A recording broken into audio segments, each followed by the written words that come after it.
Ya, Tribun Network dapat saya sampaikan bahwa usai 1 bulan lebih naik ke penyidikan kasus dugaan pemalsuan 93 sertifikat hak milik atau SHM pagar laut Bekasi di Desa Segarajaya, Kecamatan Tarumajaya, akhirnya kini masuk penetapan tersangka.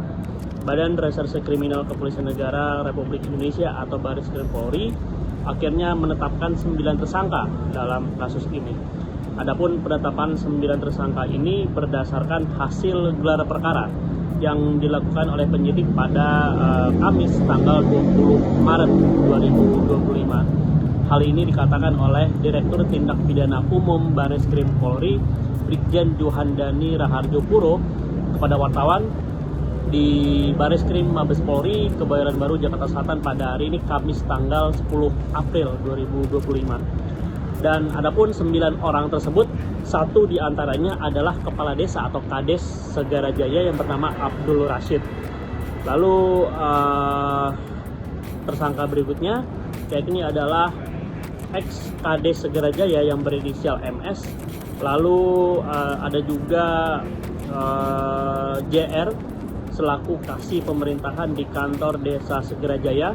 Lalu ada juga Y dan S sebagai staf Desa Segarajaya, Kecamatan Tarumajaya. Yang berikutnya atau keenam adalah inisial AP selaku ketua tim support PTSL, yang ketujuh GG selaku petugas ukur tim support, yang kedelapan MJ selaku operator komputer, yang kesembilan adalah HS atau tenaga pembantu di tim support program PTSL. Lebih lanjut, Johandani menuturkan bahwa penyidik juga masih belum menahan para tersangka ini. Dan adapun terhadap tersangka yakni berinisial MS dikenakan pasal 263 ayat 1 dan 2 KUHP, jungto pasal 55 KUHP dan atau pasal 56. Sedangkan oleh tim support PTSL tahun 2021 dikenakan pasal 26 ayat 1 KUHP. Dan adapun kasus ini diketahui sebelumnya diadukan oleh Kementerian Agraria dan Tata Ruang atau Badan Pertanahan Nasional atau ATR BPN dengan laporan polisi nomor LPB 642/2025 SPKT Bareskrim Polri.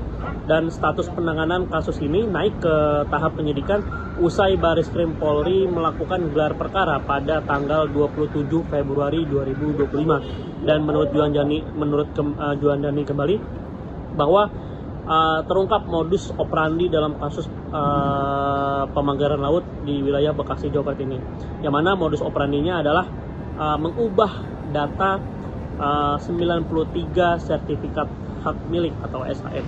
Dan berikut keterangan lebih lengkap dari Direktur Tindak Pidana Umum Bareskrim Polri, Brigjen Johandani Raharjo Puro, terkait penetapan 9 tersangka dalam kasus pagar laut di Bekasi, Jawa Barat. Terima kasih kepada rekan-rekan media. Yang pertama, kami mengucapkan selamat Hari Raya Idul Fitri. Mohon maaf lahir batin, di mana kita semua menyampaikan juga bahwa situasi Kamtibmas saat Lebaran, angka kriminalitas cenderung turun.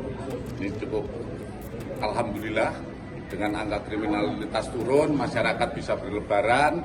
Ini adalah wujud dari kegiatan yang dilaksanakan oleh Direktorat Tindak Pidana Umum dalam rangka menjaga stabilitas keamanan pada saat Lebaran.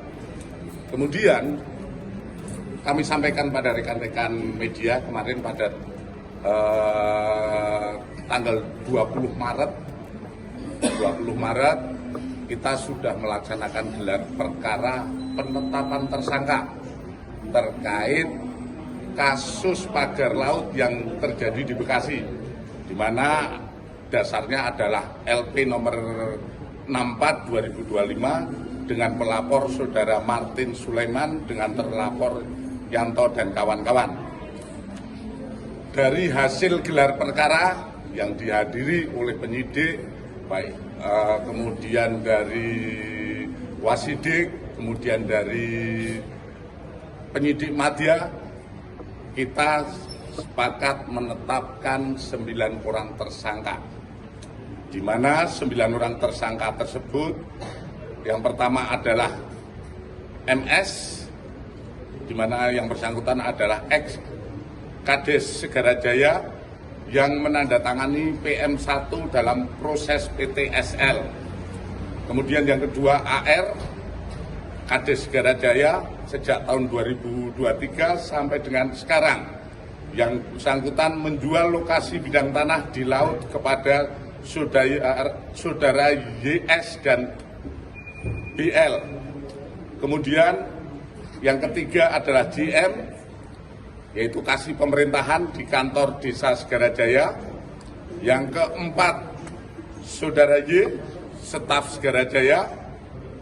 Yang kelima S, yaitu sebagai staf Segarajaya, Kecamatan Rumajaya.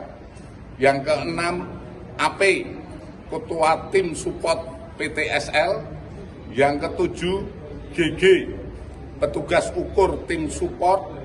Yang kedelapan, MJ, operator komputer. Yang kesembilan, HS atau tenaga pembantu di tim support program PTSL.